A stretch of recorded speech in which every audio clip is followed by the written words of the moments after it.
સુરતમાં 21મા ગરીબ કલ્યાણ મેળામાં 39,640 લાભાર્થીઓને 136.27 કરોડની સહાય ચૂકવવામાં આવી હતી। આ કાર્યક્રમમાં સુરત મનપાના મેયર સહિતના અગ્રણીઓ હાજર રહ્યા હતા।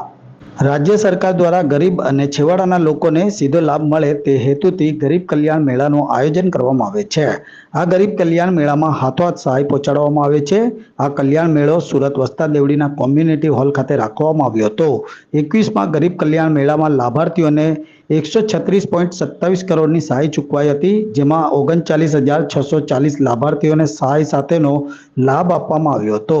જ્યારે આ કાર્યક્રમમાં સુરત મનપાના મેયર સહિતના અગ્રણીઓ હાજર રહ્યા હતા, તો ગરીબ લાભાર્થીઓના પરિવારના સભ્યોમાં અનેરો આનંદ સાથેની ખુશી જોવા મળી હતી। આજે ગુજરાત રાજ્ય સરકાર અને સુરત મહાનગરપાલિકા દ્વારા સંયુક્ત રીતે ગરીબ કલ્યાણ મેળા 2024નું આયોજન કરવામાં આવ્યું હતું। સદર આયોજનમાં આજે લગભગ 40,000 જેટલા લાભાર્થીઓને વિવિધ યોજનાઓનો લાભ મળ્યો છે અને કુલ સહાય 136 કરોડ જેટલી થવા થાય છે। આમ તમે જુઓ તો 40,000 લાભાર્થીઓ ગુણ્યા 4 કરો તો કુલ 1,60,000 લાભાર્થીઓને આજે લાભ મળ્યો છે। 2009-10થી આદરણીય વડાપ્રધાન મોદી સાહેબ તત્કાલીન જ્યારે મુખ્યમંત્રી હતા ત્યારથી શરૂ કરવામાં આવેલી ગરીબ કલ્યાણ મેળાની આ યોજનાઓ આજે રંગ લાવી રહી છે અને લાખો ગરીબો અને ગરીબોની રેખાની ઉપર આવ્યા છે અને આ યોજના ખૂબ સફળ રીતે સમગ્ર રાજ્યમાં સુરત મહાનગરમાં ચાલી રહી છે।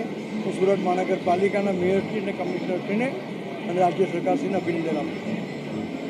આજે ગુજરાત રાજ્ય સરકાર અને સુરત મહાનગરપાલિકા દ્વારા 14મા ફેઝમાં 20મા ગરીબ કલ્યાણ મેળામાં અમારા સાંસદશ્રી મુકેશભાઈ દલાલ, કમિશનરશ્રી, અમારી પૂરી કોર્પોરેટરશ્રીની જનપ્રતિનિધિની ટીમ સાથે આજે લાભાર્થીઓને લગભગ 33,000 જેટલા લાભાર્થીઓ 132 કરોડની સહાય આજે રૂબરૂ આપવામાં આવશે।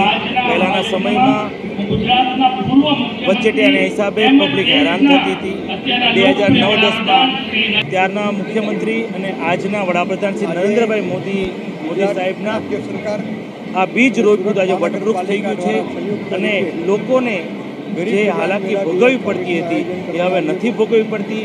પહેલાં સરકાર માયબાપ કહેવાતી, હવે તો જનતા પણ કહે છે આ સરકાર આપણી છે। સરકાર જ ગરીબોના દ્વારે જાય છે અને ગરીબી રેખામાંથી તેમને લાભ આપીને દૂર કરે છે।